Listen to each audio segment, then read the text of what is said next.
तुम समझ नहीं रहे हो, यहाँ पे कितने सारे लोग हैं इनके सामने।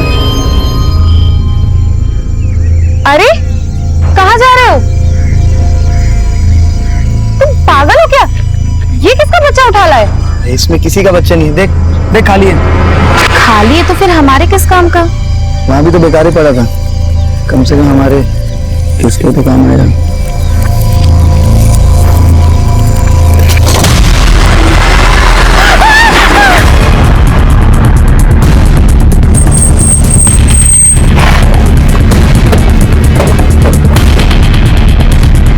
पीछे हटिए आप लोग। हटिए साइड।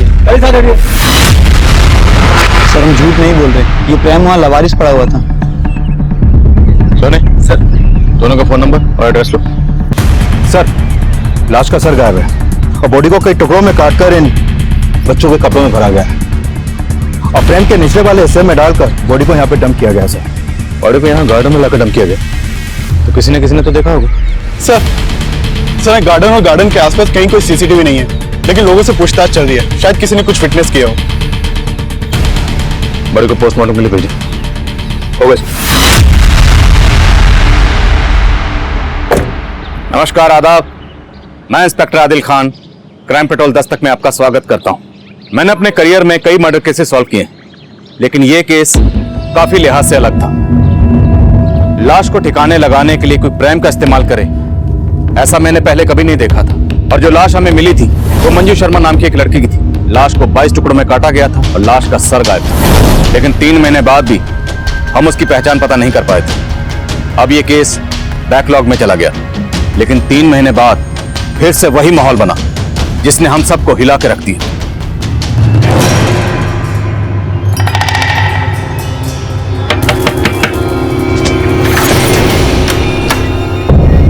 नमस्ते भाई साहब, ये ना बच्चों के कपड़े हैं जी, एक से एक वैरायटी है जी मेरे पास, देखो आप। नहीं हमें नहीं चाहिए। अरे भाई साहब एक ले लो ना, सुबह से ना बौनी तक नहीं हुई है जी मेरी। देखो तो सही कितने सोने कपड़े हैं। ये बच्चों के कपड़े बेच रहे, देखो कुछ चाहिए तो तुम्हें। ये ना मेरे पास बच्चों के कपड़े हैं जी, एक से एक वैरायटी है। देखो ये तो गुड़िया पे बहुत ही फबेगा जी, कितनी प्यारी बच्ची है। और प्राइस क्या है? अरे आप प्राइस की टेंशन ना लो जी, एक काम करो आस पड़ोस वालों को भी बुला लो, ज्यादा लोग लेंगे ना तो दाम कम कर देना है मैंने।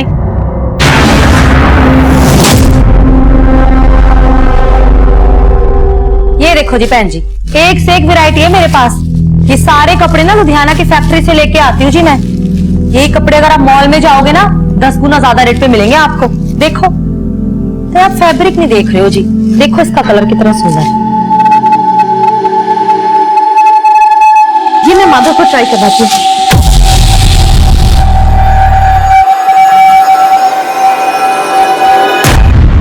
बेटा मैं रोटी और ला रहा हूँ। अरे परवीना भाभी, आपने तो पूरा मार्केट लगा दिया आज। अरे बहन जी तुसी भी देखो ना कितने सोने सोने पीस है ये। हाँ।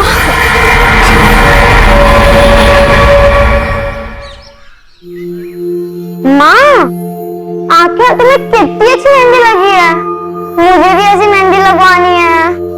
दीदी स्कूल में मेहंदी लगवाना अलाउड नहीं है, टीचर डांटेगी। समर वेकेशन आ रही है तो मैं मेहंदी तो लगवा ही सकती हूँ, क्यों मम्मी? बिल्कुल बेटा, चलो आप जल्दी करो। माधव जल्दी ही लेट हो रहे हैं स्कूल के लिए। चाबी ले ली तुमने? मैं भी ऑफिस जा रहा हूँ। हाँ ले ली, चलो जल्दी चलो, स्कूल के लिए लेट हो रहे, आप जल्दी चलो। माँ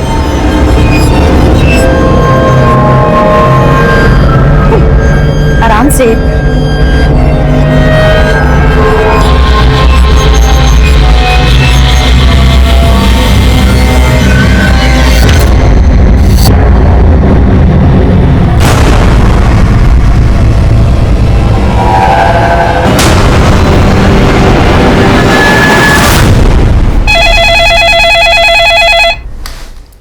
हेलो,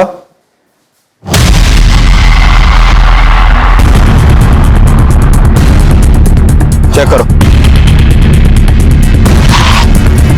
सर, वो लावारिस बैग पड़ा देखा तो यहाँ के लोगों ने कंट्रोल रूम में फोन किया। हमने चेक किया तो देखा ये बैग लाश के टुकड़ों से भरा पड़ा है। सर ये देखिए, हाथों में मेहंदी लगी है, पक्का ये लाश किसी औरत की है, लेकिन सर इसका सर गायब है। 3 महीने पहले हमें प्राइम में जिस औरत की कटी हुई लाश मिली थी उसका भी सर गायब था। सर मॉडस ऑपरेंडी सेम है, लेकिन हम उस औरत की पहचान पता नहीं कर पाए थे। और यहाँ भी क्रिमिनल ने इस औरत की पहचान पता करने का कोई क्लू नहीं छोड़ा।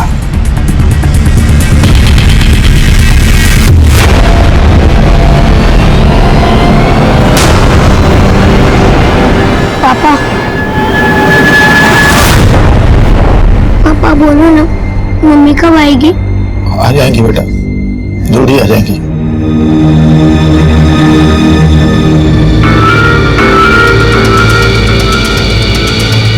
सर बॉडी को कई टुकड़ों में काटा गया है और सिर भी गायब है। सर 3 महीने पहले जो लाश हमें प्रेम में मिली थी उसको भी कई टुकड़ों में काटा गया था। उस बॉडी का और इस बॉडी का काटने का पैटर्न बिल्कुल सेम है। किसी छोटे हथियार से धीरे धीरे रेत कर काटा गया। यानी इस औरत का किलर और उस औरत का किलर एक ही हो सकता है जिसकी लाश हमें 3 महीने पहले मिली थी। एब्सोल्युटली। एक्सक्यूज मी, बोले यादव। सर साईनगर थाने में प्रमिला नाम की एक औरत की मिसिंग कंप्लेंट फाइल हुई थी। सर कंप्लेंट उसके पति गोविंद ने दर्ज करवाई थी। इस गोविंद को बॉडी की शिनाख्त के लिए बुलाओ। Okay sir.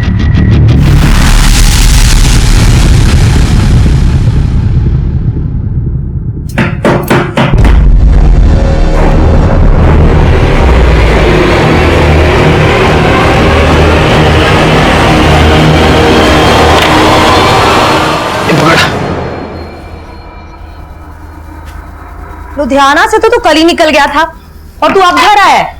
कहां पर था इतनी देर से? था कुछ काम। क्या काम था? साला इतनी दूर तो टेम्पो चला के आया और ऊपर से तो सवाल जवाब शुरू कर रही है। फिर चाय बना दे, बहुत थक गया हूं मैं। एक दरवाजे से दूसरे दरवाजे जा जाके ना मैं भी बहुत थक जाती हूँ। जानता हूँ, पर एक चाय तो बना दे। रुक,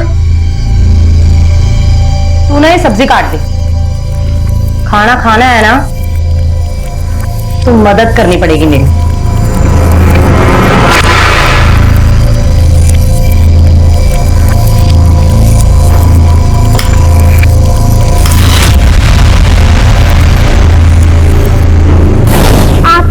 कितनी अच्छी मेहंदी लगी है, मुझे भी ऐसी मेहंदी लगवानी है।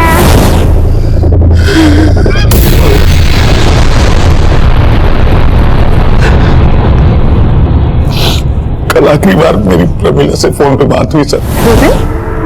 आज आप फिर टिफिन ले जाना भूल गए? हाँ जानता हूँ, डोंट वरी, कुछ खा लूंगा बाहर में। वैसे बनाया क्या तुमने? मटर पनीर। लेकिन आप क्यों पूछ रहे हैं? आप तो वैसे भी बाहर खाने वाले हैं। अरे तो रात को घर पे आके खा सकता हूँ ना। अच्छा गोविंद, वो बच्चों के स्कूल से आने का टाइम हो गया तो मैं फोन रखती हूँ, मुझे लेने जाना है। सर फिर मुझे पता चला कि प्रमिला बच्चों को लेने पहुंची नहीं थी। बच्चे वहां वेट करते रहे। फिर किसी पड़ोसी ने देखा तो वो बच्चों को लेके घर आए। वो घर आए तो देखा कि वहां ताला लगा हुआ है। अंदर तो मम्मी दिख ही नहीं रही है आंटी। फोन की बेल तो जा रही है। आंटी फोन की आवाज तो अंदर से आ रही है। तो प्रमिला फोन अंदर रख के कहाँ चली गई? एक काम करते हैं, प्रमिला के हस्बैंड को फोन करके उसे इन्फॉर्म करते हैं। फिर मैं घर आया, कुछ समझ नहीं आ रहा था सर। प्रमिला अचानक से देखिए, जैसा आपने बताया कि आपकी पत्नी प्रमिला ने फोन करके आपको ये कहा कि वो बच्चों को स्कूल बस से पिक करने जा रही है, लेकिन अगर वो वहां नहीं गई तो और कहां जा सकती हैं? सर उसने फोन पे तो यही बोला था कि मैं बच्चों को लेने जा रही। और वो अपना फोन घर पे क्यों छोड़ के गए? सर हो सकता है उसे लगा हो कि बच्चों को लेके वापस आना, तो छोड़ दिया। देखिए, अगर ऐसा है तो आपकी पत्नी के साथ जो भी हुआ वो आपके घर से लेके उस रास्ते के बीच में ही हुआ जहां पर स्कूल बस आपके बच्चों को ड्रॉप करती है। आपके बच्चे कहां?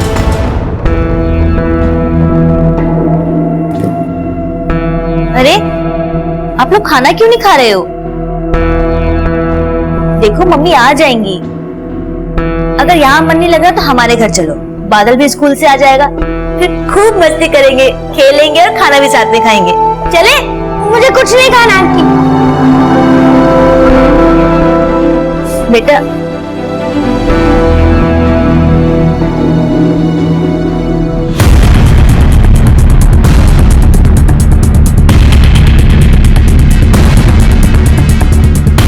सर मैंने उस दिन दोपहर को प्रमिला को देखा था, वो कहीं बाहर जा रही थी।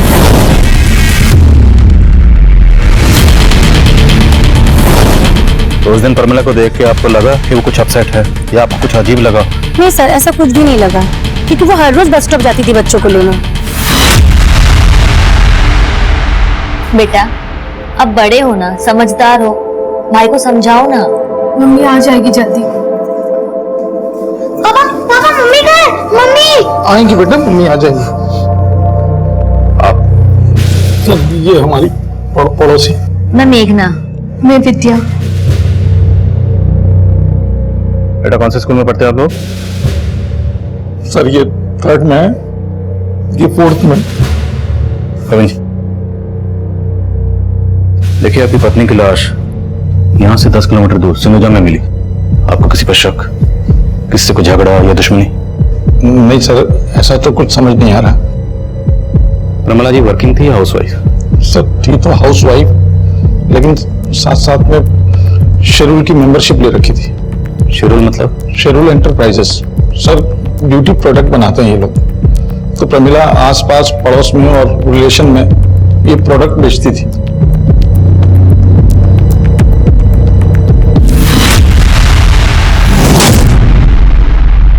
सर, हमने प्रमिला के आस पड़ोस में कई लोगों से बात की। उनसे प्रमिला के पति गोविंद के एक अफेयर के बारे में पता चला।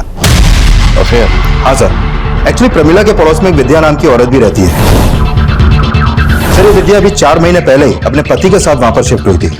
इसका पति ऑफिस टूर पे ज्यादातर बाहर ही रहता है सर, और इस गोविंद का इस विद्या के घर में काफी आना जाना है। सर गोविंद और विद्या का पक्का अफेयर था, तभी तो प्रमिला को शक था गोविंद पर। शक?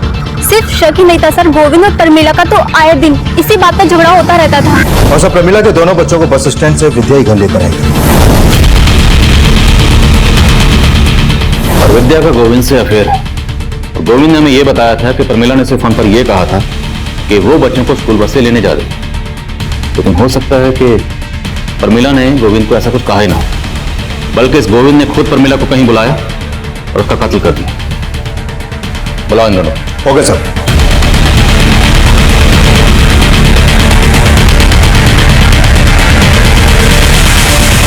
बेटा आंटी बोले कुछ खा नहीं देते, कुछ खा लो ना।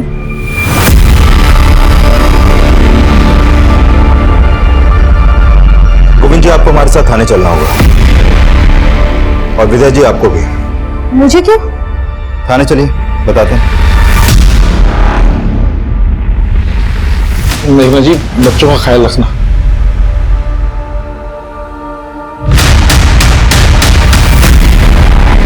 सर आप बेवजह हम पे शक कर रहे हैं सर। हम शक नहीं कर रहे, बल्कि हम तो मान रहे हैं कि तुम दोनों ने प्रमिला का मर्डर किया। नहीं सर, हम दोनों ने ऐसा कुछ नहीं किया है। अच्छा, इसके बच्चों को स्कूल बस से लेने तुम ही गई थी ना? हाँ सर। अब तुम बोलो, प्रमिला को कहां बुलाया और कहां उसका मर्डर किया? सर ये क्या कह रहे हैं आप सर? हम लोगों ने ऐसा कुछ नहीं किया सर। सर मैं अपने बच्चों की कसम खा के कह रहा हूं, नहीं किया सर कुछ भी। सर मानते हैं हमारा रिश्ता गलत है, लेकिन प्रमिला के मर्डर से हमारा कोई लेना देना नहीं है सर। हाँ सर।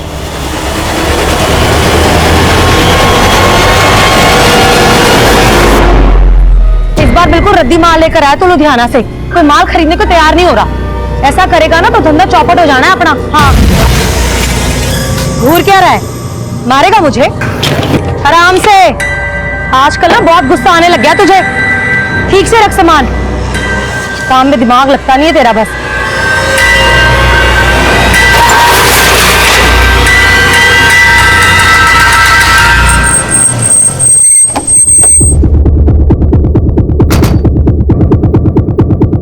सर ये प्रमिला की पोस्टमार्टम रिपोर्ट। सर रिपोर्ट में सामने आया है कि प्रमिला का मर्डर उसी शाम हो गया था जिस दिन उसके पति गोविंद ने उसकी मिसिंग कंप्लेंट दर्ज करवाई थी। सर प्रमिला का भी उसके मर्डर से पहले रेप हुआ था। 3 महीने पहले हमें जिस औरत की लाश मिली उसका भी पहले रेप हुआ, फिर मर्डर हुआ। यस सर, काफी कुछ सिमिलर है। काफी कुछ सिमिलर है तो रेपिस्ट का डीएनए भी सिमिलर हो। डीएनए मैच करो। ओके सर जिस दौरान प्रमिला गायब हुई थी उस वक्त विद्या अपने घर पे नहीं थी और गोविंद भी अपने ऑफिस में नहीं था। इस विद्या और गोविंद की एक्टिविटी सस्पिशियस लग रही। मजिस्ट्रेट साहब से गोविंद की डीएनए लेने की परमिशन लो। Right sir. सर प्रमिला के कॉल रिकॉर्ड में एक नंबर सस्पिशियस मिला है। पिछले काफी समय से प्रमिला के शंकर नाम के एक आदमी से बातें होती थी। लेकिन सर इस शंकर का नंबर अभी बंद है। कौन है Shankar? Sir Shankar Cheryl enterprises में एरिया मैनेजर था और प्रमिला भी पहले वहीं की मेंबर थी।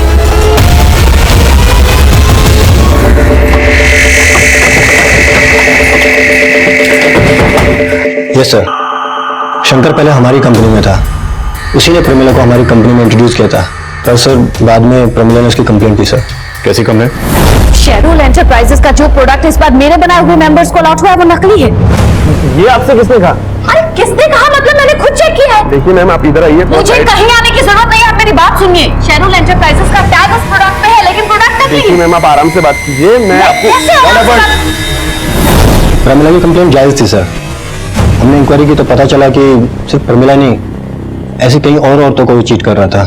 सर एक्चुअली शंकर थोड़ा सा कैरेक्टरलेस था। थोड़ा सा मतलब? Actually he is a womaniser. हमारे ऑफिस में काम करने वाली और भी कई फीमेल एम्प्लॉयज ने उसकी कंप्लेंट की। हमारी कंपनी की रेपुटेशन का सवाल था तो हमें उसे जॉब से निकालना पड़ा। आपने शंकर को जॉब से कब निकाला? यही कोई 15-20 दिन पहले। उसका फोन बंद है, उसका एड्रेस तो होगा आपके पास?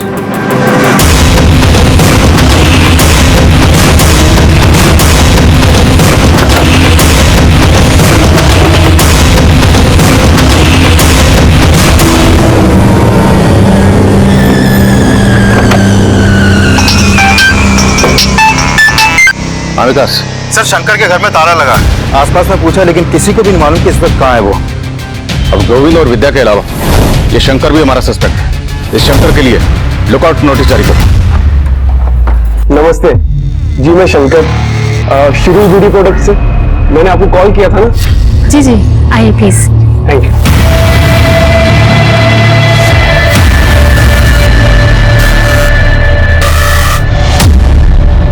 चाय कॉफी कुछ? नहीं शुक्रिया, आप आइए ना, बैठिए। 2 मिनट में मैं आपको स्कीम समझा दूंगा। आइए, पहले ना आप मेरी स्कीम सुन लीजिए और बस थोड़ी सी इन्वेस्टमेंट है और आप घर बैठे बहुत पैसे कमा सकती है। पर कैसे?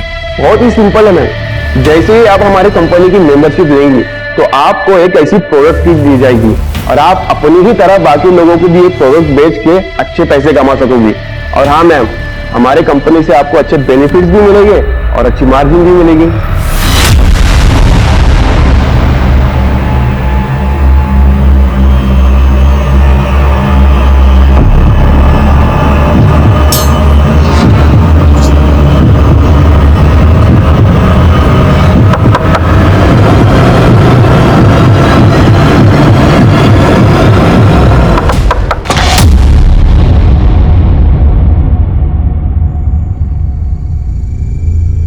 अरे सुनो, मैंने एक बेहतरीन प्लान किया है।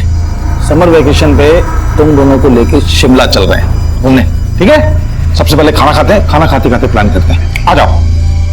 पर पापा, मम्मी तो है ही नहीं, वो कब आएंगे? मम्मी आ जाएंगी बेटा, उससे पहले आ जाएंगी ना। झूठ बोल रहे आप, अब वो नहीं आएंगी क्योंकि आपने उनको मार डाला है। क्या बोल रही हो तुम? किसने कहा तुमसे ये?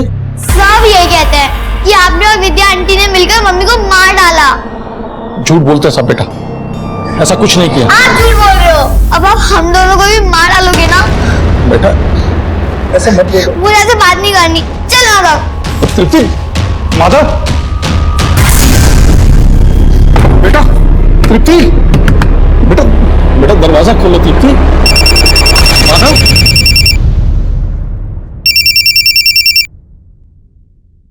हेलो हेलो गोविंद, तुषार बोल रहा था। मेघना माधव और तृप्ति के साथ है क्या?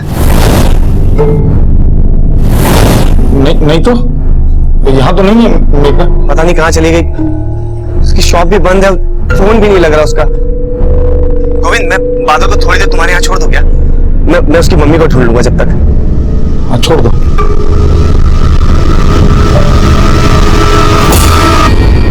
बहन जी आप एक काम करो, बच्चा मुझे दे दो, आप ना आराम से देखिए। लो। अच्छा जी, संभाल।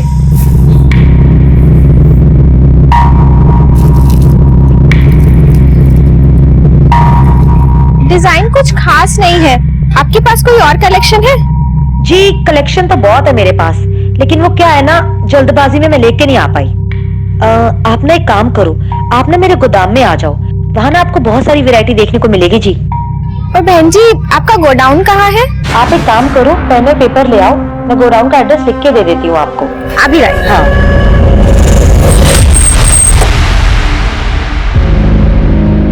सर, साईनगर थाने में जहाँ पे प्रमिला की मिसिंग कंप्लेंट फाइल हुई थी, वहां से एक इन्फॉर्मेशन आई है। उसी थाने में प्रमिला के मोहल्ले की एक और औरत की मिसिंग कंप्लेंट दर्ज की गई है। कौन औरत? सर, ये मेघना बेस्ट। सर, इस मेघना का प्रमिला के घर में काफी आना जाना था और ये कंप्लेंट मेघना के पति ने दर्ज करवाई है। सर, साईनगर पुलिस को मालूम था कि हम प्रमिला मर्डर केस में उसके पति गोविंद पर शक कर रहे हैं, इसलिए उन्होंने हमें ये अपडेट दिया। विकास, इस मेघना के पति से भी मिलते हैं, देखते हैं वो गोविंद के बारे में क्या कहता है।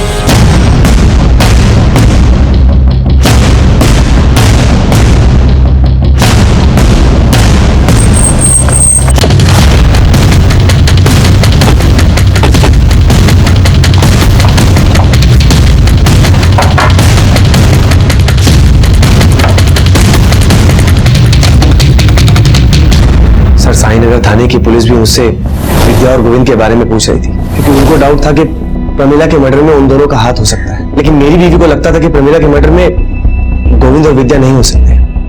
आपकी बीवी मेघना के गायब होने के पीछे किसका हाथ हो सकता है? सर, मुझे कुछ समझ में नहीं आ रहा। वो तो एक मामूली सी टेलरिंग शॉप चलाती थी, हमारी तो इतनी इनकम मिले। ये शेरुल की ब्यूटी प्रोडक्ट्स आपके हैं? प्रमिला ने एक दिन अचानक मेघना को शेरुल ब्यूटी प्रोडक्ट की मेंबरशिप दिलवाई थी। मेघना मेंबर कब बनी? प्रमिला के मर्डर से कुछ दिन पहले ही प्रमिला ने उसे अपने बॉस से मिलवाया था। शंकर से? शायद, लेकिन फिर पता चला कि उनकी किट में सारे प्रोडक्ट फेक हैं। प्रमिला ने कहा था कि मेघना को अपने बॉस से सारे पैसे वापस दिलवा देगी, लेकिन प्रमिला हमें पैसे दिलवाती उससे पहले उसकी डेथ हो गई। मुझे लगा कि मेघना शंकर से मिलने उसके ऑफिस गई होगी, लेकिन मैंने जब वहां जाके पता किया तो पता चला कि शंकर को तो कुछ दिन पहले ही ऑफिस से निकाल दिया गया था और मेघना तो कभी ऑफिस गई नहीं थी। सर, हम मानते हैं कि प्रमिला के साथ मेघना को भी शंकर ने चीट किया होगा, और सर मेघना यहाँ कभी नहीं आई। और सर, हम तो आपको पहले ही बता चुके हैं कि शंकर को हमने जॉब से निकाल दिया था। सर, पहले प्रमिला का मर्डर और अब मेघना गायब, और इन दोनों का कनेक्शन इस शेरुल एंटरप्राइजेस से ही जुड़ा हुआ है। सर, कहीं ऐसा तो नहीं कि प्रमिला की तरह इस मेघना को भी शंकर ने गायब किया हो? शंकर के घर पे ताला लगा हुआ है और उसका फोन बंद है। ये मेघना शंकर के टच में आई कैसे? मेघना की कॉल रिकॉर्डिंग लो, हो सकता है उसमें शंकर का तो दूसरा नंबर। मंजू तब तक हमारे लिए एक अनजान लाश थी, और प्रमिला मर्डर केस का मंजू के केस से कोई ताल्लुक था या नहीं, ये तब हम श्योर नहीं थे। और प्रमिला मर्डर केस में हमें उसके हस्बैंड गोविंद का मोटिव नजर आ रहा था, और शंकर भी प्राइम सस्पेक्ट बन के सामने आया था, और अब मेघना मिसिंग केस भी मेघना मर्डर केस में तब्दील होने वाला था।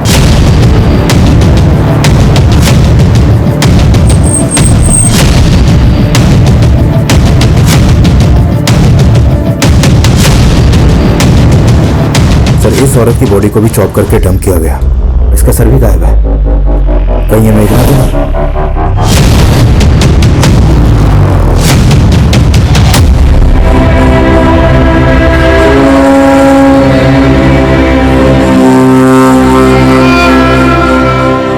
तीनों मर्डर्स में मॉडस ऑपरेंडी सेम है, तो कातिल भी सेम ही होगा। प्रमिला और मेघना के मर्डर्स में ये शंकर कॉमन, तो पूरे चांसेस हैं कि जिस औरत की लाश हमें 3 महीने पहले भी स्प्रैम में मिली थी, उसका कातिल भी यही शंकर होगा। सर, शंकर का नेटिव एड्रेस कानपुर का है, वहाँ इसके पेरेंट्स रहते हैं, लेकिन ये काफी टाइम से कानपुर गए नहीं। लेकिन कानपुर पुलिस की इसके पेरेंट्स पे नजर है। इस शंकर का मिलना बहुत जरूरी है, इससे पहले कि किसी और औरत को अपना टारगेट बनाए। We have to catch him. Right sir. तुम बहुत मजाकिया हो। वैसे मुझे तुम्हारी स्कीम पसंद है। और मैं? क्या? अरे मजाक कर रहा था यार। वैसे अब तुम घर बैठे लाखों कमा सकती हो, क्योंकि अब तुम हमारी स्पेशल मेंबर भी बन गई हो, और स्पेशल मेंबर के लिए स्पेशल गिफ्ट। गिफ्ट? मेरे लिए?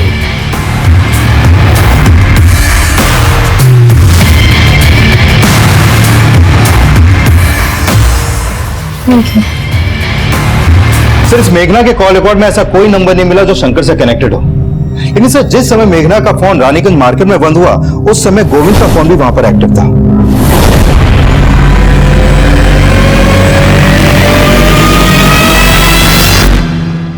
दीदी, पापा झूठ नहीं बोल रहे, वो उनसे बहुत प्यार करते हैं, और अब बिना वजह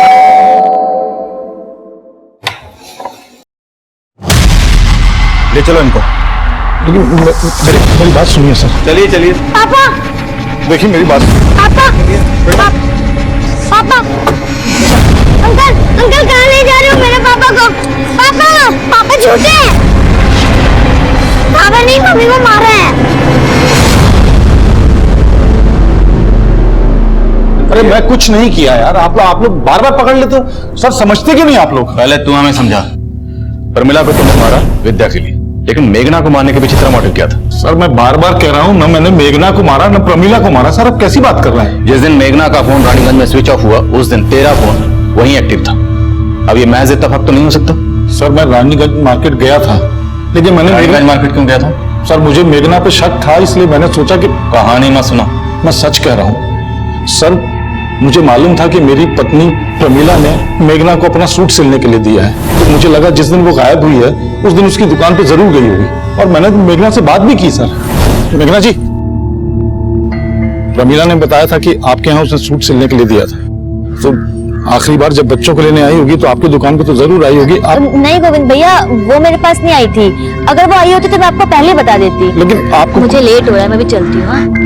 सर मुझे लगा मेघना झूठ बोल रही है, तो मैं उस पर नजर रखने लगा और उसका पीछा करते हुए रानीगंज मार्केट गया था मैं। सर मुझे लगता है मेघना को पता चल गया था कि मैं उसका पीछा कर रहा हूँ, इसलिए वो मार्केट में चालाकी से गायब हो गई। सर चालाकी तू कर रहा है, बोल।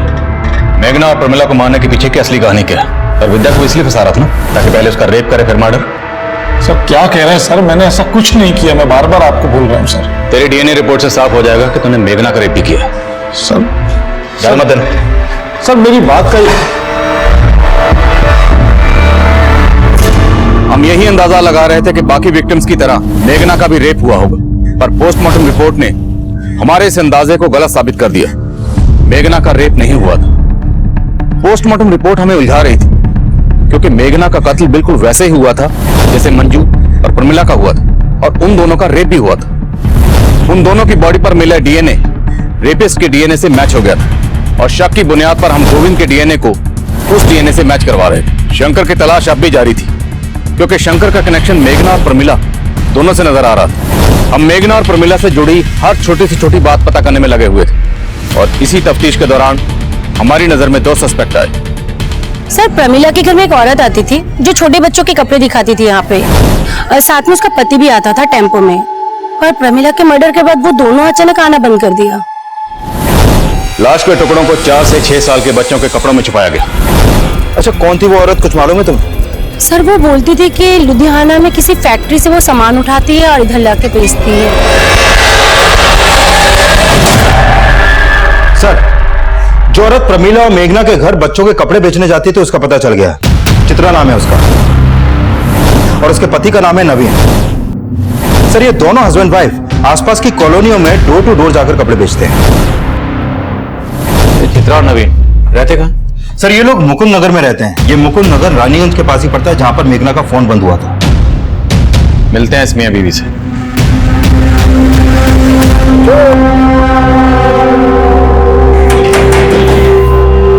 जी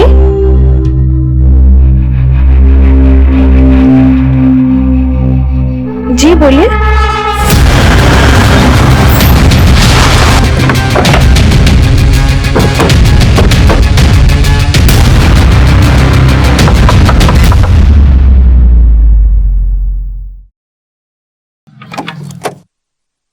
चित्रा जी चेक करो सब्जेक्ट। अरे सर ये सब आप क्या कर रहे हैं? मिलेगा चेक करो। अरे मेरे घर में इस तरीके से छानबीन क्यों कर रहे हैं सर? अभी पता चलेगा। सुना तो डोर टू डोर जाकर डिलीवरी नहीं करती, कस्टमर को अपने डोर तक भी बुलाती। कितनी औरतों को बुलाया अभी तक? सर ये आप क्या कह रहे हैं, मुझे कुछ समझ में नहीं आ रहा है। सब समझ में आ जाएगा। ये कपड़े तूने बेचे हैं ना? नहीं सर ये कपड़े मैंने किसी को नहीं बेचे जी। अच्छा तब तो तू इस आदमी को भी नहीं जानती होगी। नहीं सर मैं इस आदमी को भी नहीं जानती। तेरा पति कहाँ है? जी वो तो लुधियाना गया हुआ है। झूठ बोलती है? मैडम जी मैं झूठ नहीं बोल रही हूँ, सच बोल रही तेरे हूँ। पति का फोन नंबर और टेम्पो का नंबर बोल। ठीक है सर जी। सर चित्रा के पति नवीन का नंबर अभी रानीगंज में एक्टिव है। और उसकी बीवी बोली थी वो लुधियाना गया। उसके फोन की एग्जैक्ट लोकेशन ट्रैक करने के लिए कहो और बोलो तुरंत मेरे फोन पे भेजें। सर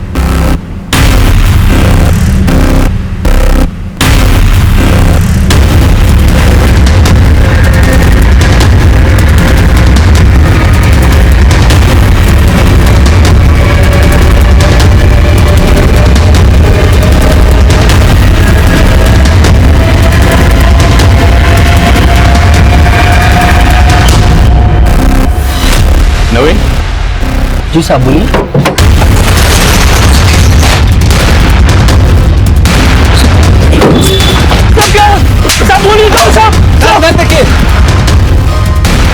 ये देखिए सर,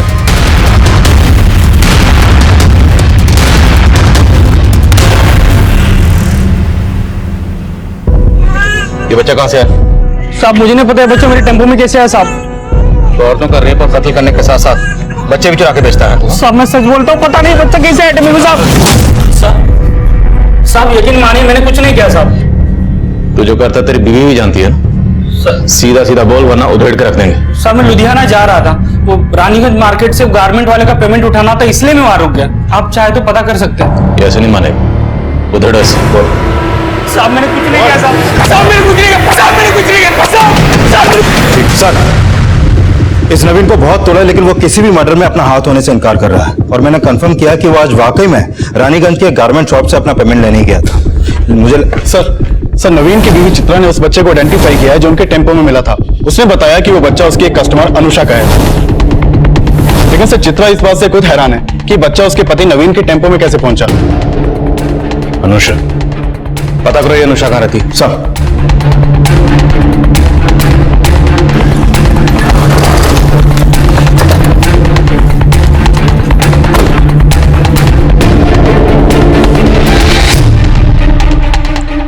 सर अनुषा विधवा है, यहाँ अपने बच्चे के साथ अकेली रहती है। अच्छा कहाँ गई है ये, अभी कुछ मालूम है तुम्हें? 3-4 घंटे पहले मैंने उसे किसी आदमी के साथ जाते देखा था। कौन था वो आदमी, जानती हो उसे? चेहरा तो याद नहीं, पर उसे देखकर लग नहीं रहा था कि उसे कोई जबरदस्ती ले जा रहा है। वो खुद उस आदमी के साथ गई थी। अच्छा, इस अनुषा का नंबर है तुम्हारे पास?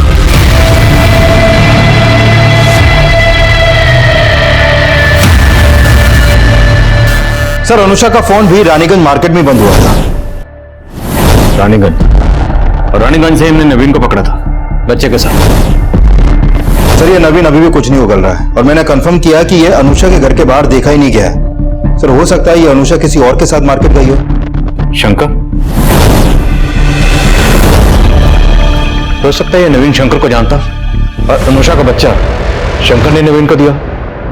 साहब मैं शंकर को नहीं जानता, पता नहीं वो बच्चा मेरे टेम्पो में कैसे आया।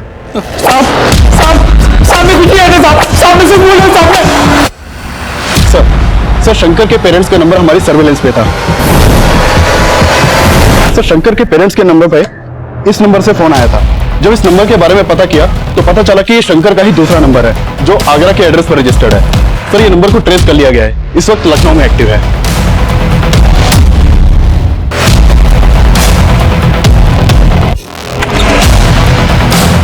शंकर कहाँ? क्या बात है सर? क्या करो? अरे बात क्या है? अंदर चेक करो, सब जगह चेक करो। क्या कर रहे हैं ये?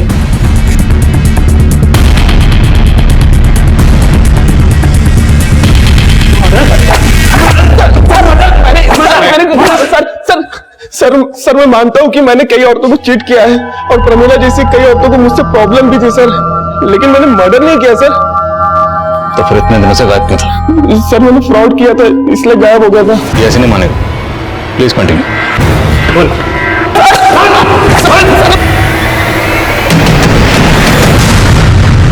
तृप्ति बेटा चुपचाप क्यों बैठी हो?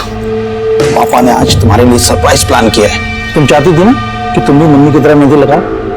देखो क्या लाया हूं तुम्हारे लिए, ये देखो। और इतनी प्रैक्टिस की है तुम्हारे लिए कि अब तुम्हें भी मम्मी की तरह बिल्कुल राज। पापा दीदी आप पर ट्रस्ट नहीं करती, मैं करता हूँ ना। आप मुझे मेहंदी लगा दो।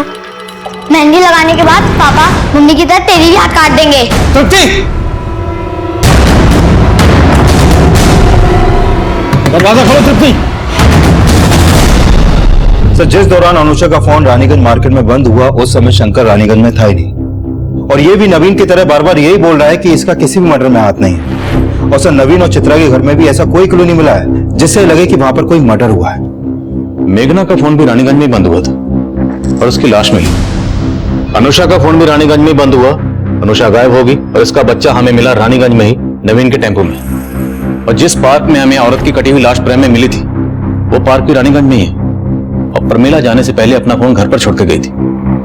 तो हो सकता है शायद प्रमीला भी रानीगंज में कहीं गई हो। तो रानीगंज में ऐसा कोई ठिकाना है जहां पर्पसली इन औरतों को पहले बुलाया जाता है, फिर रेप किया जाता है, उसके बाद उनका मर्डर। पर सर रानीगंज काफी बड़ा एरिया है, वो कहाँ जाती थी ये पता करना आसान नहीं होगा। पर पता करना तो है ना। रानीगंज में जहां जहां सीसीटीवी है सब जगह की सीसीटीवी फुटेज निकालो, उसे खंगालो, खासकर उस वक्त की जब हमें इस औरत की कटी हुई लाश वहां मिली थी। हो सकता है इससे हमें इस औरत की पहचान मिले और हम कातिल तक पहुंच जाएं।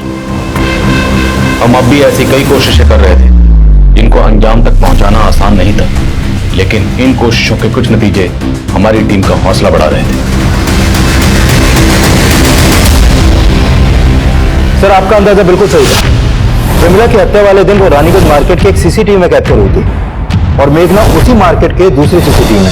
ये देखिए सर। लेकिन इसके बाद ये लोग कहां गए होंगे इसका पता नहीं चलता। रानीगंज में उस क्राइम सीन तक पहुंचने के लिए अभी हमें और हाथ पैर मारने थे, और जब हमने रानीगंज का 3 महीने पुराना डंप डाटा स्टडी किया तो हमें उस मंजू की पहचान भी मिल गई जिसका कत्ल 3 महीने पहले हुआ था। सर हमने रानीगंज मार्केट का 3 महीने पहले का डंप डेटा स्टडी किया। उसमें 5 नंबर ऐसे मिले जो अभी बंद है, जिसमें से 4 नंबर मेल के नाम पे रजिस्टर्ड है और 1 नंबर इस मंजू शर्मा के नाम पे रजिस्टर्ड है। सर इस मंजू की उम्र लगभग 26 साल की है और जिस औरत की लाश हमें 3 महीने पहले मिली थी उसकी उम्र भी 25 से 28 साल के बीच की थी। और ये नंबर तो मथुरा के एड्रेस पर रजिस्टर्ड है। राइट सर, लेकिन इस मंजू का लखनऊ में भी आना जाना था और सर मेघना के कॉल रिकॉर्ड में भी मंजू का नंबर मिला है।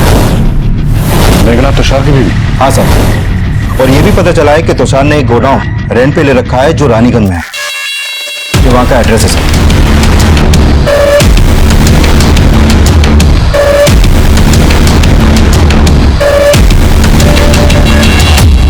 साला सारा कसूर मेरी खोपड़ी का है। सेक्स के सिवाय मुझे कुछ दिखता ही नहीं। बागपत में इसी आदत ने 2 औरतों को मरवा दिया था मुझसे। मेघना को मुझ पर शक होने लगा तो मैंने उसे ऐसा घुमाया कि वो मुझ पर विश्वास करने लगी और मेरे साथ यहाँ लखनऊ शिफ्ट हो गई। यहाँ पर उसने सिलाई की दुकान खोली और रानीगंज में गोडाउन भी ले लिया। मंजू मेघना की कजन थी और जब मंजू यहाँ से मथुरा वापस लौट रही थी तो वो मेरा पहला टारगेट बना। हाँ बेटा मैं छोड़ दूँ, मुझे सिर्फ 2 मिनट का काम है, फिर मैं तुम्हें बस स्टॉप पे छोड़ दूंगा। ठीक है। एक काम करो ना, तुम भी अंदर ही आ जाओ। उस दिन मैं पार्क के पीछे वाले तालाब में मंजू की लाश को फेंकने जा रहा, लेकिन पार्क में एंटी रोमियो स्कोर का छापा पड़ा था, इसीलिए मैं डर के प्रेम पार्क में छोड़ के चला गया था। और फिर मंजू के बाद प्रमिला? तुषार भैया मेघना? प्रमिला, मेघना तो रानीगंज गई है। रानीगंज? रानीगंज में हमारा एक गोडाउन है, तुम्हारा सूट भी शायद वहीं सिल के रखा हो। मैं आपको एड्रेस दे देता हूँ।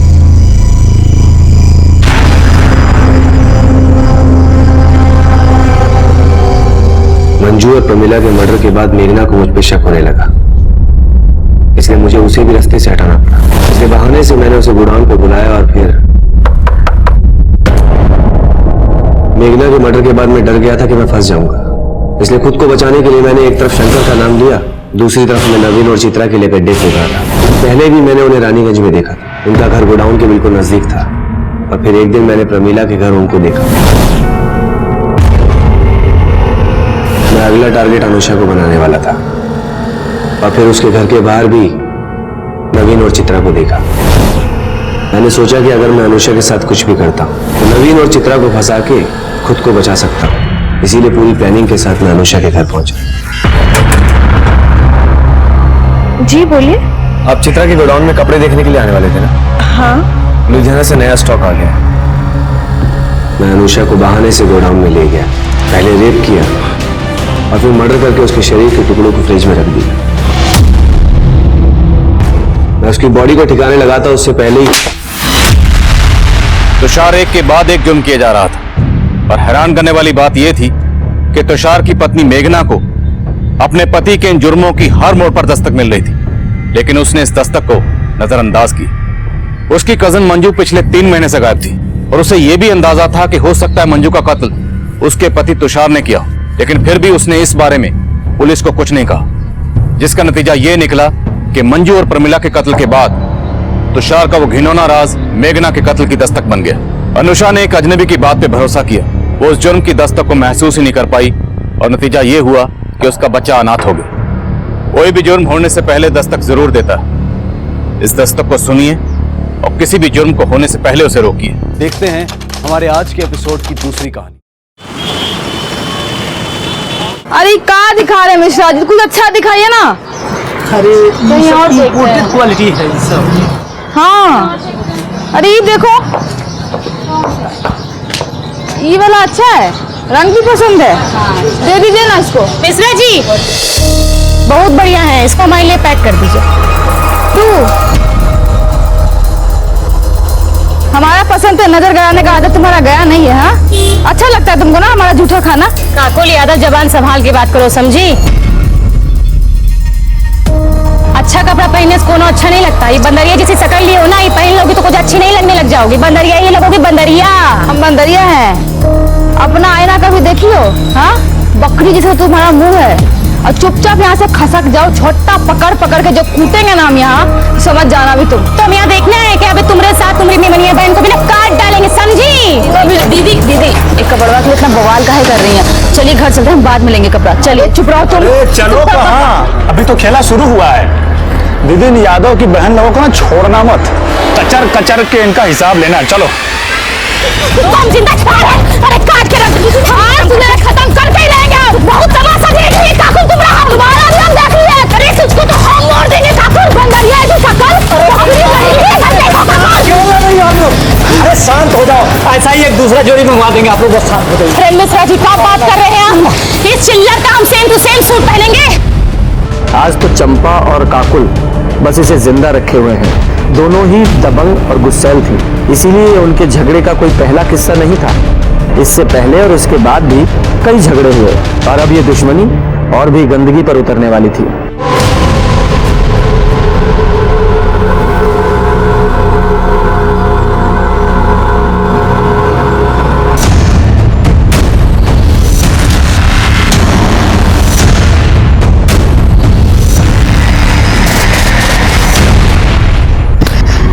अम्मा उस साली काकुल सरपंच के लिए फॉर्म भरी है।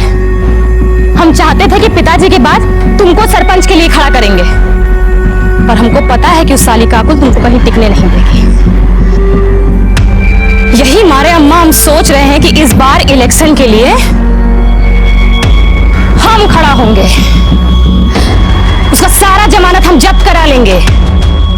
ऐसी हार हरवाएंगे ना तुमको कि मुंह दिखाने के लायक नहीं रह जाओगी काकुल तुम।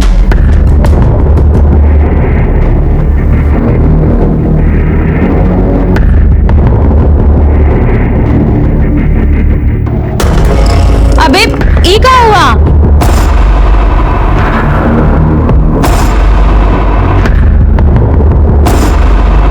देखो दीदी, हमारा दिमाग पहले से बहुत खराब, ज्यादा बकैती करके ना और ज्यादा चौपट मत करो।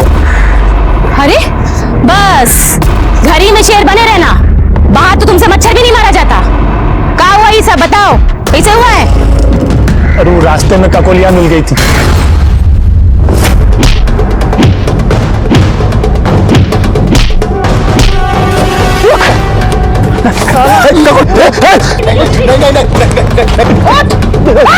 चल जाएगी। अब ये अगर खोपड़िया में उतार दे तुम्हारा। अरे रे रे रे रे रे रे रे रे रे, ये तो कांप रहा है।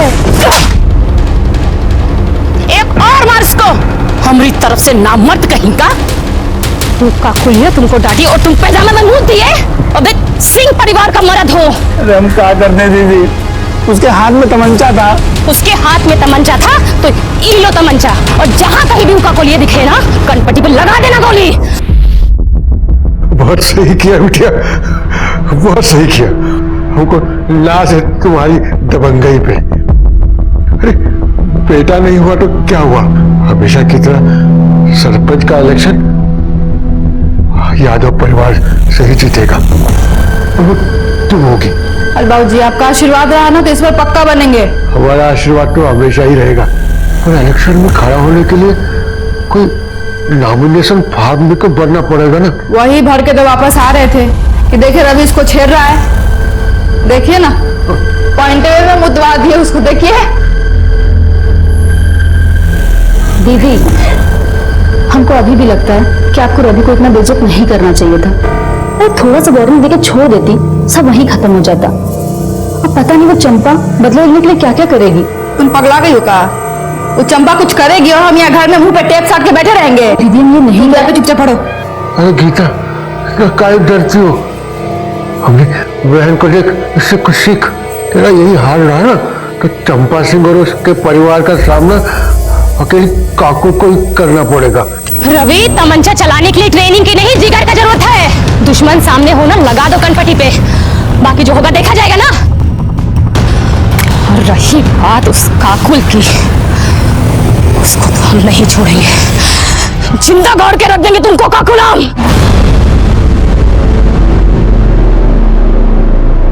किसे बनाए? आज हम बहुत खुश थे बाबूजी, इससे बनाए हैं। नहीं तो रोज तो गीता के हाथ का फीका खाना ही खाना पड़ता है आपको। ये लीजिए।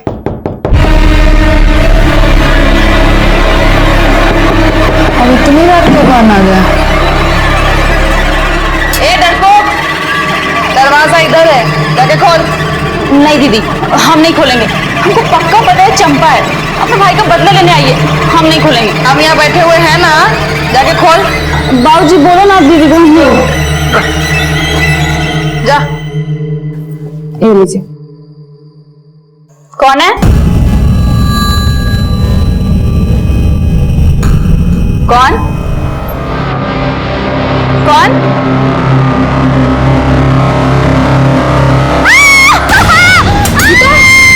गीता?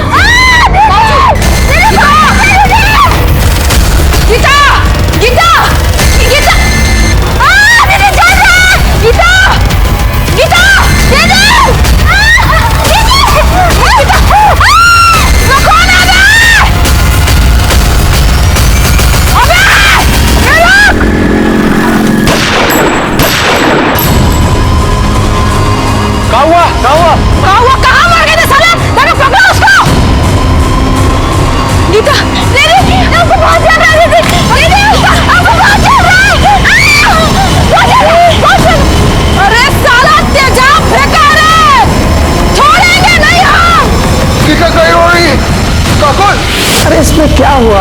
अगर तुमने 10 फॉर्म भरे और उनमें से किसी में कुछ नहीं हुआ, है?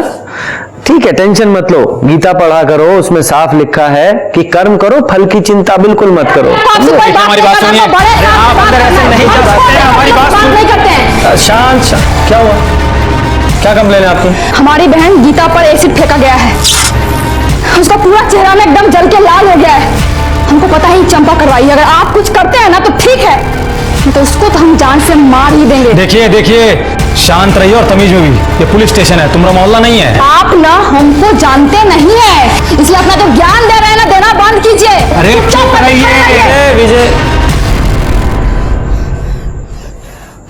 आप शांत हो जाइए, बैठिए और पानी पीजिए। हमको कोई पानी वानी नहीं पीना है, लीजिए। हम बैठ गए, बोलिए।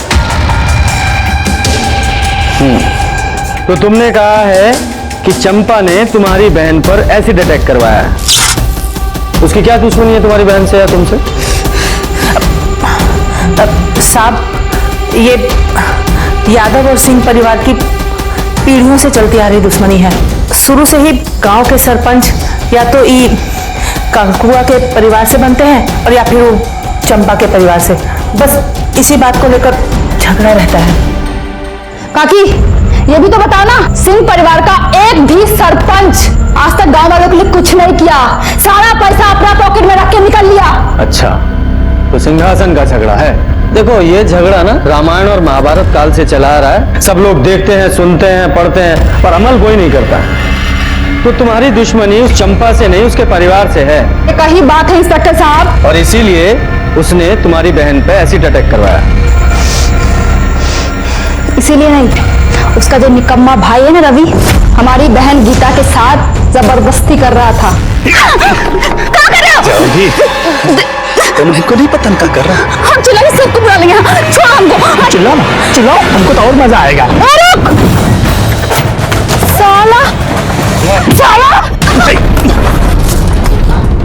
हमारी बहन पे हाथ डालेगा तू? मजाक नहीं दिखाएगा? रुक तू, रुक।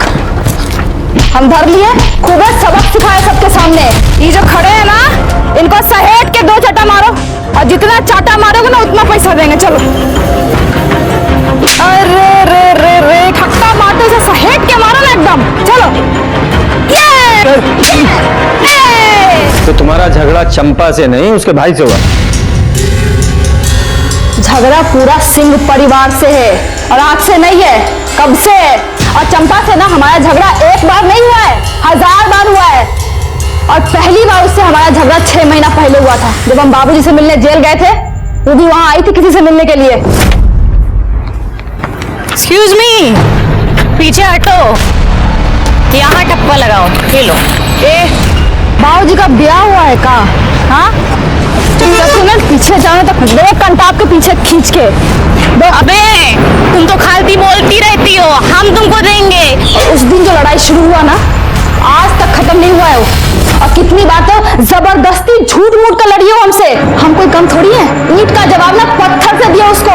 जो कुछ भी किया ना आज तक एकदम सीना ठोक के सामने से किए। उसी तरह नहीं रात के अंधेरे में ऐसी भगवाई। गीता कहाँ है? बेटा बहुत बुरा हुआ तुम्हारे साथ। अच्छा एक बात बताओ, जिसने तुम पर एसिड फेंका तुमने देखा था उसे?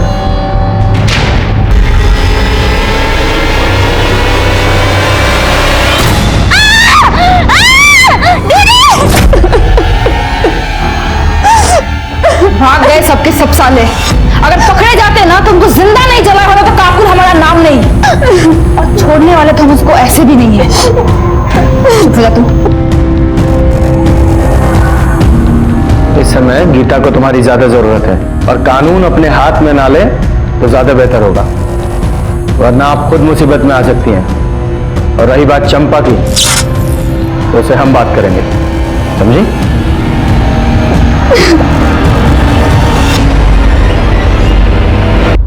सर अभी चंपा के घर चलना है क्या? विजय अभी तो लेट हो गया है। वैसे भी 8 बजे के बाद किसी महिला से तो पूछताछ कर नहीं सकते, कल सुबह बात करते हैं।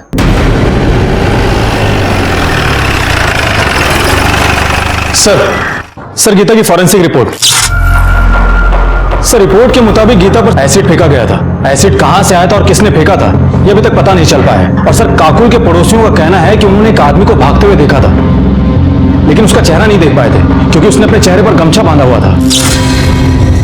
कोई क्लू ही नहीं मिल रहा है। और ये चंपा और काकुल एक दूसरे से इतनी नफरत करती हैं, ऐसा लगता है कि पूरे गांव को जलाकर राख कर देंगी। हमको तो ये समझ में नहीं आ रहा है कि हम आपसे बात क्या करें भाई। सभी कुछ तो साफ साफ दिख रहा है ना कि गांव का चुनाव नजदीक है और गांव के लोगों का सहानुभूति पाने के लिए वो ककुलिया खुद अपनी बहनियत पे जात फितवाई है और इल्जाम हम पे लगा दी है ताकि गांव के लोगों का वोट उसको मिले, हमको नहीं। सर वो कुछ भी बकैती काटी और आप आगे मुंह उठा के हमसे बात करने के लिए, गजब है। हम सिर्फ अपनी ड्यूटी कर रहे हैं, आपसे कुछ सवाल पूछने हैं। आप हमसे कुछ सवाल नहीं, बहुत सवाल पूछिए, लेकिन पहले एक महिला पुलिसकर्मी आप अपने साथ लेकर आइए। काहे कि बिना महिला पुलिसकर्मी के हम आपके कौने सवाल का जवाब नहीं देंगे, जान लीजिए। अब इतना तो कानून हम भी जानते हैं ना, सरपंच का चुनाव लड़ने जा रहे हैं। थाने से महिला कांस्टेबल बुलाओ। जी सर। सर महिला कांस्टेबल आ गई है।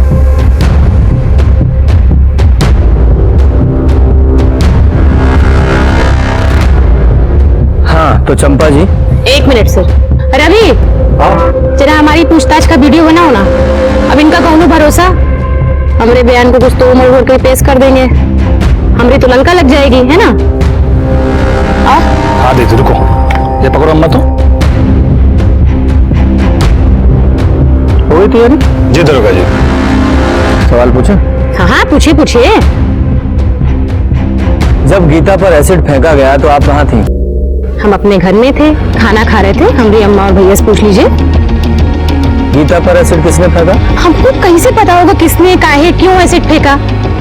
गजब बात कर रहे हैं। आपको नहीं पता लेकिन आपको कोई अंदाजा है? नहीं हो सकता है कि काकुल और गीता से किसी का झगड़ा हुआ हो या फिर गीता के साथ किसी ने बदतमीजी की हो और बदला लेने के लिए एसिड फेंक दिया गया। देखिए सर, घुमा फिरा के बात करना हमको आता नहीं। अगर हमरे खिलाफ कोनो सबूत है ना तो उसको पेश करिए। अब ऐसा तो नहीं है कि काकुल कुछ भी बोलेगी और हम मान लेंगे। वो कहेगी हम अपराधी हैं, तुम अपराधी हैं, और आप चले आएंगे, उसकी बात सुन के हमको हथकड़ी लगाने आ गए। देखिए आप सर से तमीज से बात कीजिए, वरना क्या जबरदस्ती कबूल करवाओगे? हैं? हम जानते थे तुम लोग ऐसा ही करोगे, यही मारे हम वीडियो निकलवा रहे हैं।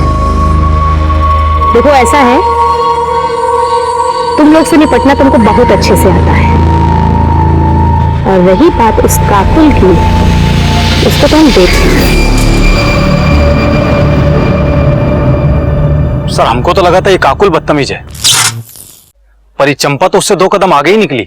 सब पावर का नशा है, वो भी उस पावर का जो इन्हें मिली नहीं है। या ऐसा भी हो सकता है कि ये इसने कुछ किया ही ना हो, इसलिए इतनी कॉन्फिडेंट है। खैर जो भी है, सच्चाई तो पता लगानी ही पड़ेगी ना। काम करो, अपने सारे खबरियों को अलर्ट करो और इस चंपा के सारे कॉल रिकॉर्ड्स और मोबाइल लोकेशन निकलवाओ। सर कहीं ऐसा तो नहीं कि हमारा फोकस इन दोनों लड़कियों पर है, जबकि इन दोनों की दुश्मनी का फायदा कोई तीसरा ही उठा रहा हो? मतलब सरपंच का कोई तीसरा उम्मीदवार?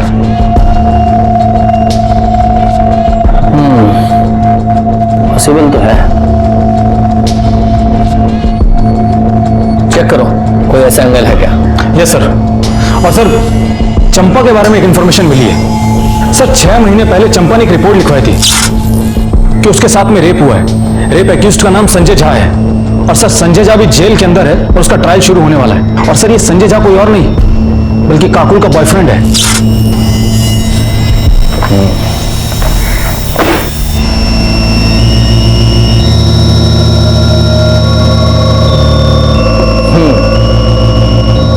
हर बार आपको वीडियो बनाना पड़ता है ना, तो इस बार हम वीडियो बनाएंगे। बुझे? सर आप लोग वहां क्यों खड़े हैं? आइए बैठिए। 2 गवाह भी चाहिए ना, इसलिए।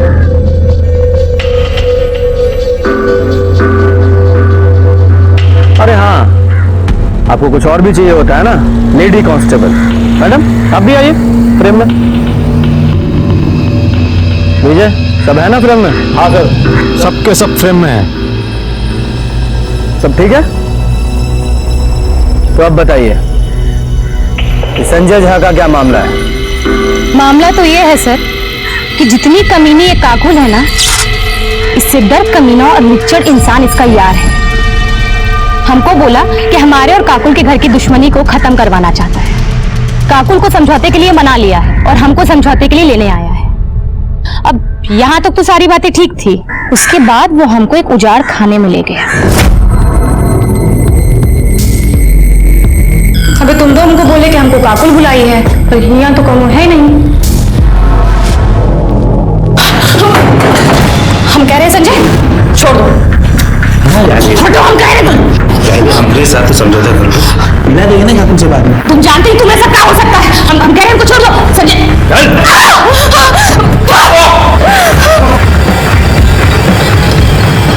अबे संजय, तुम जानते नहीं हो तुम किससे पंगा लिए हो। मार डाले जाओगे और मार के काट डाले जाओगे, समझे?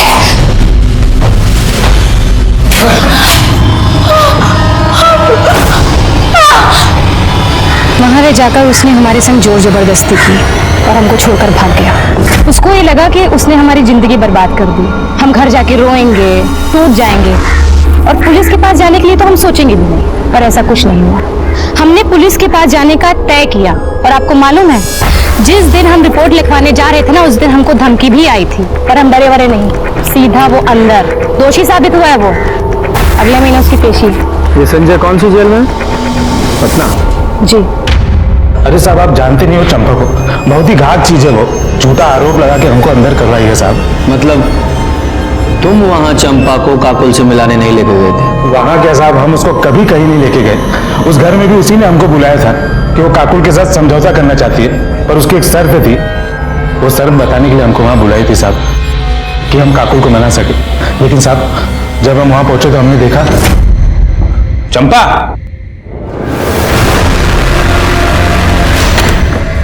हम हीना ना जी। ये दरवाजा कहीं को बंद कर रही हो? एकदम बुड़बक हो तुम। ये सब काम वो दरवाजा खोल के करता है का? क्या बकरी हो? अब तुम जबरदस्ती करोगे और वो दरवाजा बंद करके? चलिए ना, चलिए।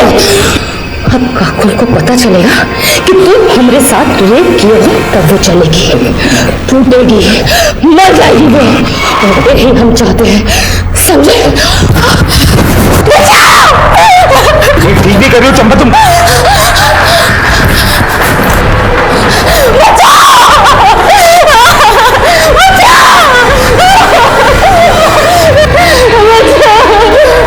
क्या हुआ? ऐसा ये शैतान हमरे संग जोर जबरदस्ती किया, हमको कहीं का मुंह दिखाने लायक नहीं छोड़ा। पकड़ो इसको। ऐसे तैसे हम जान बचा के वहां निकले। हमने 1000 बार सबसे गिरी है कि हम निर्दोष हैं, लेकिन पुलिस ने हमारी एक न सुनी और हमें अंदर कर दी। हम बता रहे साहब, वो बहुत चालाक है, उसने बहुत गहरी चाल चली हमारे खिलाफ।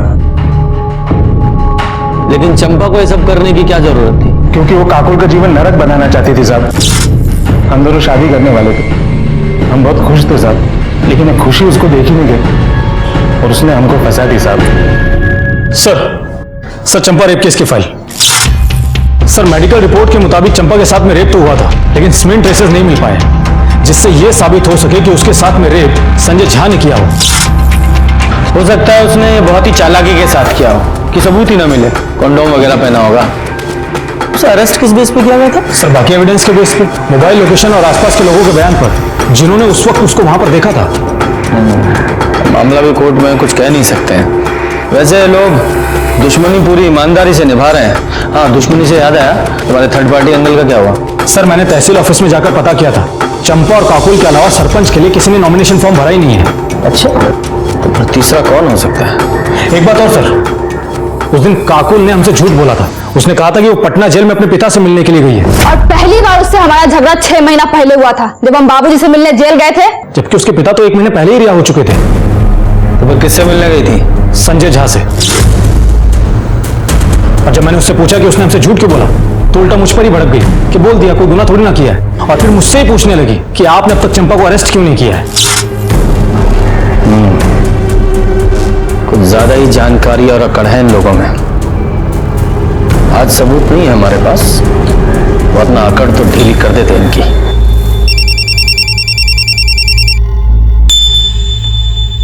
हेलो, बहुत बढ़िया, लेकर आओ उसको। सर लगता है सबूत मिल गया हमको।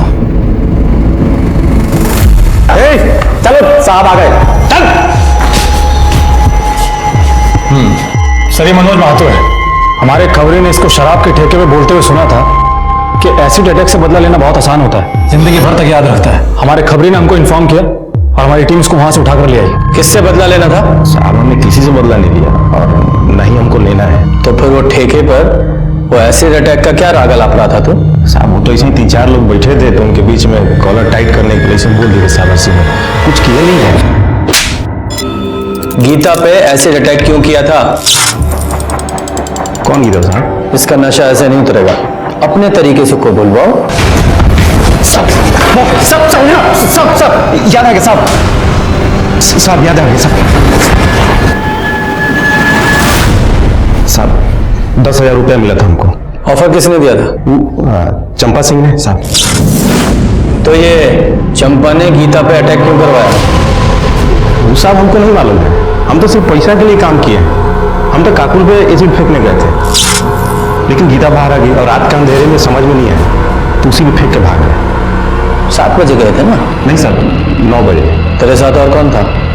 कोई नहीं था साहब, हम अकेले थे। और एसिड किसने दिया था? चंपा ने?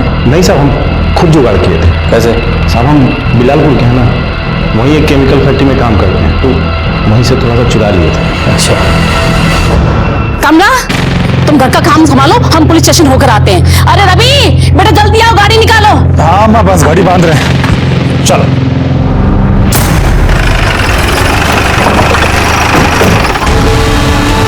अच्छा हुआ आप लोग आ गए, हम अभी आपके पास ही आ रहे थे। किस लिए? चंपा कल से घर नहीं लौटी है। किसी का फोन आया था, बोल रही थी हम आते हैं और अभी तक नहीं आई है।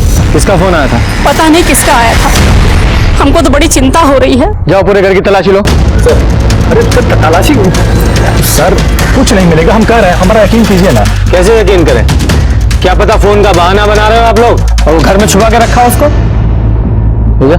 चंपा को फोन लगाओ। सर अरे सर फोन स्विच ऑफ है, हम लोग कितना बार ट्राई किए, सुबह से ट्राई कर रहे हैं।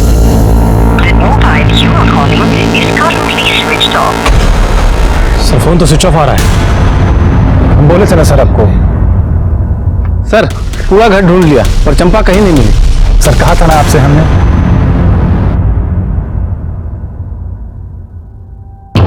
आखिरी बार पूछ रहे हैं, बता दो कि चंपा कहाँ है, वरना उसके साथ साथ तुम दोनों भी अंदर जाओगे। सर हम तो तब बता पाएंगे ना जब हमको खुद पता होगा। साहब हम सच कह रहे हैं, चंपा घर पर नहीं है, वो कल से घर लौटी ही नहीं है। हमें लग रहा था कि चंपा को किसी तरह से पता चल गया है कि उसने जिसे एसिड अटैक की सुपारी दी है वो हमारी गिरफ्त में है और उसके खिलाफ हमारे पास सबूत है, इसलिए वो फरार हो गई। उसे पकड़ने के लिए हमने पूरे स्टेट में उसके फोटो सर्कुलेट करवाए, अर्जेंट बेसिस पे उसकी सीडीआर रिपोर्ट निकलवाई, हर वो काम किया जिससे जल्द से जल्द हम उस तक पहुंच सके। हम उस तक पहुंचे भी, लेकिन उस तरह नहीं जैसी कि हम कोशिश कर रहे थे।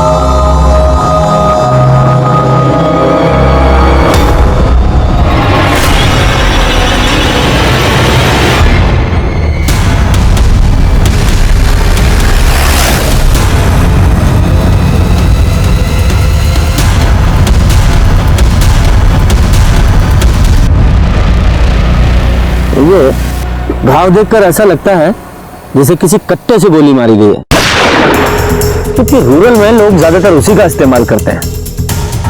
विजय, बॉडी को पोस्टमार्टम के लिए भेजो और आसपास के लोगों से पता करो कि किसी ने कुछ देखा है क्या। और हाँ, वो जो कट्टा सप्लायर है उसका भी पता करो कि उसने कट्टा किसको बेचा था। सर। दो परिवारों के बीच की लड़ाई एसिड अटैक से शुरू होकर अब मर्डर तक पहुंच गई थी। चंपा के सीने में गोली मारी गई थी, लेकिन उसकी मौत दम घुटने की वजह से हुई थी। इसका मतलब उसे जिंदा दफनाया गया था। चंपा का मोबाइल और उसका रिवॉल्वर दोनों ही हमें नहीं मिले। सर चंपा के call records. Sir call records के मुताबिक चंपा का फोन शाम को 7 बजे स्विच ऑफ हो गया था। सर स्विच ऑफ होने के आधे घंटे पहले चंपा को एक नंबर से फोन आया था जिसके बारे में जमुना हमको बता रही थी। किसी का फोन आया था, बोल रही थी हम आते हैं और अभी तक नहीं आई है। और सर वो नंबर किसी और का नहीं बल्कि काकुल का है। सर चंपा को आखिरी बार फोन काकुल के फोन से आया था। लेकिन ये काकुल चंपा को फोन क्यों करेगी? कहीं ऐसा तो नहीं इस काकुल का ही चंपा के मर्डर में कोई हाथ हो? उसने अपनी सबसे बड़ी दुश्मन को फोन किया, वो भी उसके मर्डर से आधे घंटे पहले। अरे काहे टिश्यू बहा रही हो? हम नहीं मारे उसको। अपनी बहन पे भरोसा नहीं तुमको? देखिए पगला गई, एकदम पगला। इसको लगता है कि चंपा को हम मारे हैं। सिर्फ ऐसे ही नहीं, हमें भी ऐसा ही लगता है। चलो थाने में चलकर विस्तार से बात करते हैं।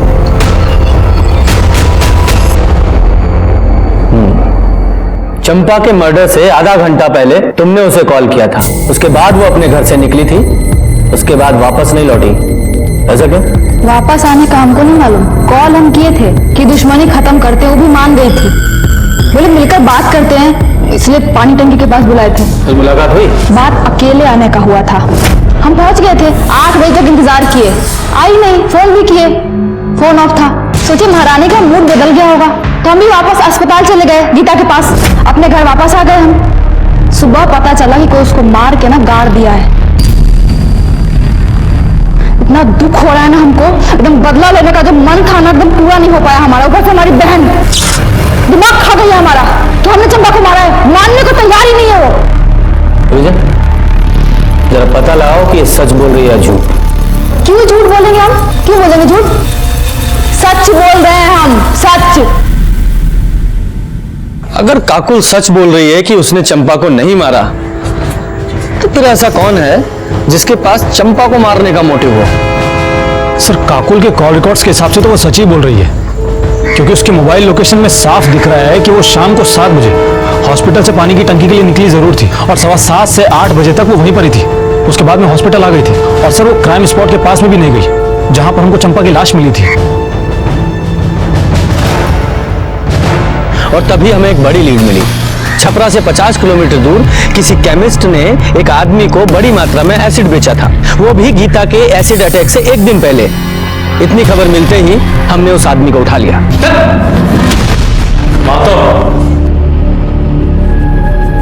यही है ना वो जिसे तुमने एसिड बेचा था? नहीं सर, ये वो आदमी नहीं है। वो लड़का तो बहुत कम उम्र का था, लगभग 20-20 के आसपास उसकी उम्र होगी। अच्छा, तुमने कहा था कि उस लड़के ने अगले दिन तुम्हें फोन किया था। जी, तुम्हारे फोन में उसका नंबर होगा, मुझे को नोट कराओ। जी। विजय, इस नंबर के सारे कॉल रिकॉर्ड्स और लोकेशंस निकालो। जी सर।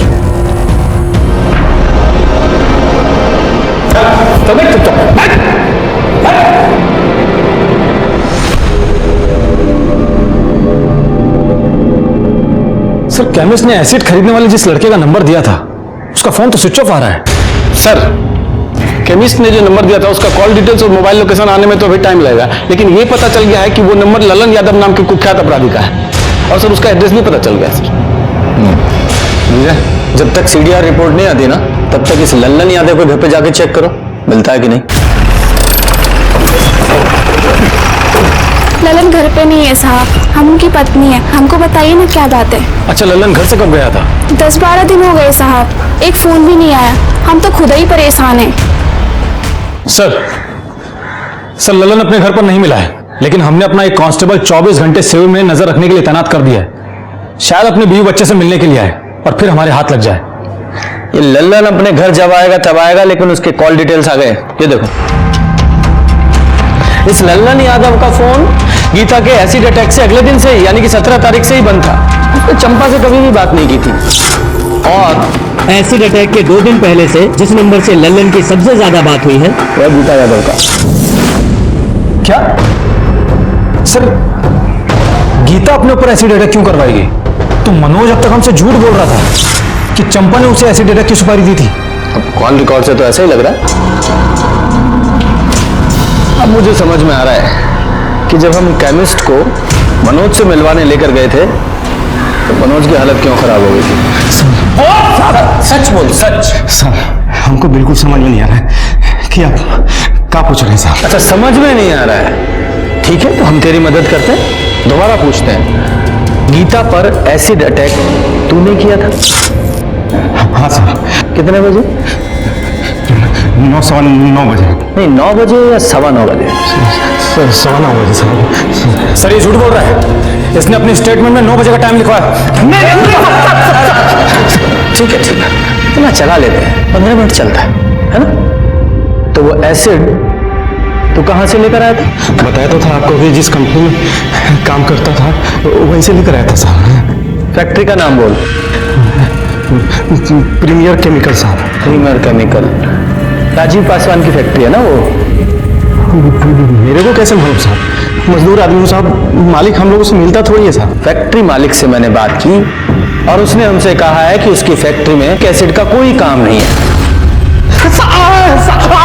रख, अब सच बोल वरना।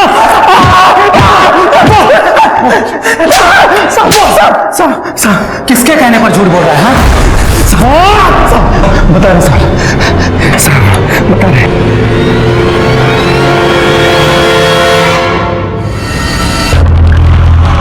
अब कैसी तबीयत है बेटा? पहले से ठीक है, अब दर्द भी कम है।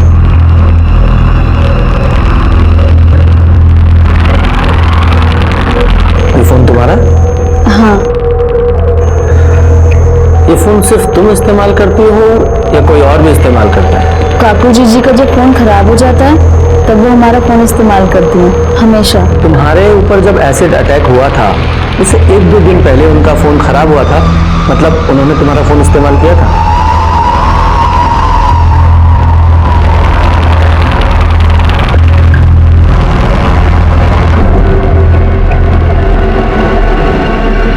सुनो,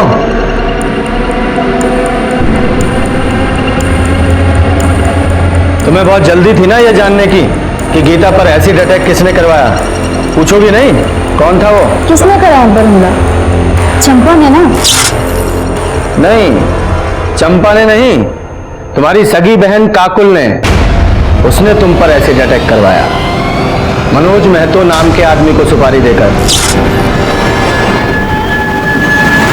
हम ही जानबूझकर पकड़वाए थे मनोज को, फंसाना चाहते थे चंपा को हम। कुछ महीना जेल में काटने के लिए ना मनोज को अच्छा खासा रकम दे रहे थे हम।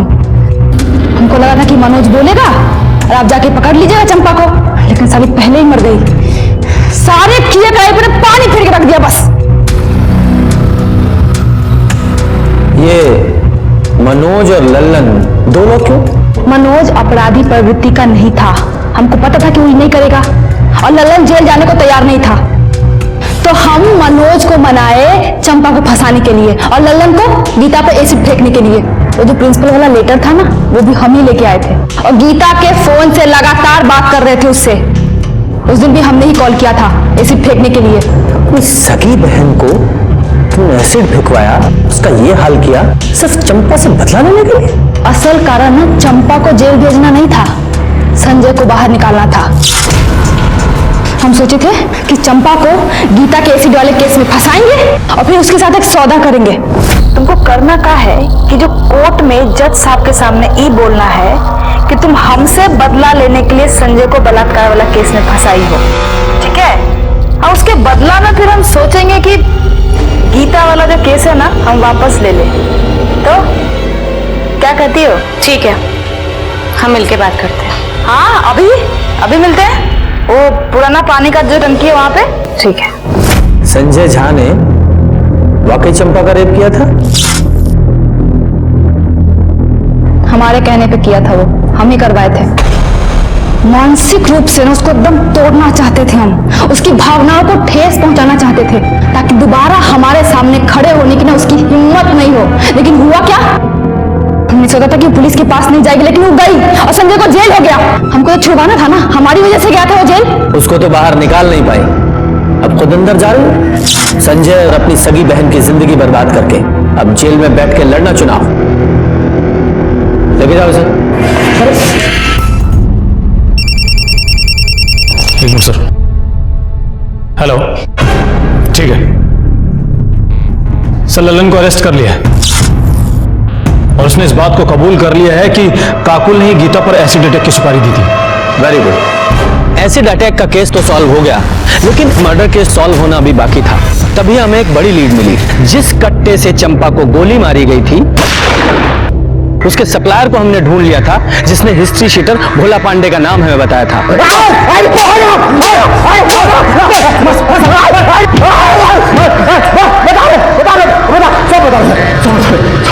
हमको चंपा को मारने का सुपारी हमको मिला था।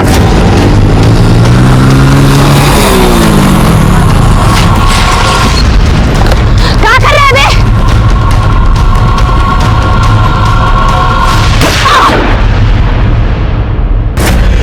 चंपा की गन और उसका फोन कहाँ है?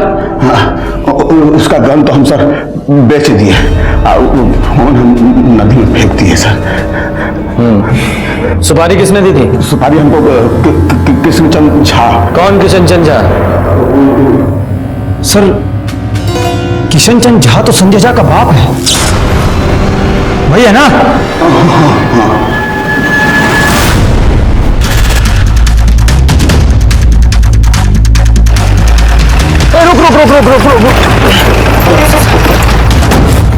सर बैग वैग लेके कहाँ जा रहे हो? साहब बस लिफ्ट चाहिए। अरे तो पूछना क्या है, बैठिए हम छोड़ देते हैं।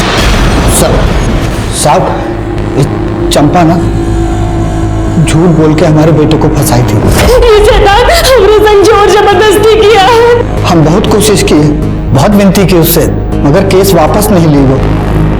2 दिन बाद कोर्ट में पेशी होने वाली थी। साहब बताओ हम क्या करते? हम सोचे कि केस को जड़ से ही समाप्त कर देते हैं। ना चंपा रहेगी तो मुकदमा कैसे होगा, और कोर्ट को मजबूरी में हमारे बेटे को छोड़ना पड़ेगा। बस उसी दिन हम भोला को सुपारी दे दी। साहब वो हमेशा अपने लोगों से घिरी रहती थी, तो मारने का मौका ही नहीं मिल रहा था। तो वो 21 तारीख को अकेले पानी की टंकी के पास जा रही थी, तो हम नहीं, तुम्हें कैसे पता चला कि वो पानी की टंकी के पास अकेली जा रही है? काकुल बोली थी साहब। साहब काकुल और संजय का ब्याह जरूर ना हुआ हो, लेकिन हम उसको पतोहू मानते थे और वो लोग अक्सर फोन करके आपस में मिला जुला करते थे। वही बोली थी कि चंपा से सुलह करने जा रही, काकुल ने उसे अकेले बुलाया। हम समझ गए साहब कि इससे अच्छा मौका नहीं मिलेगा।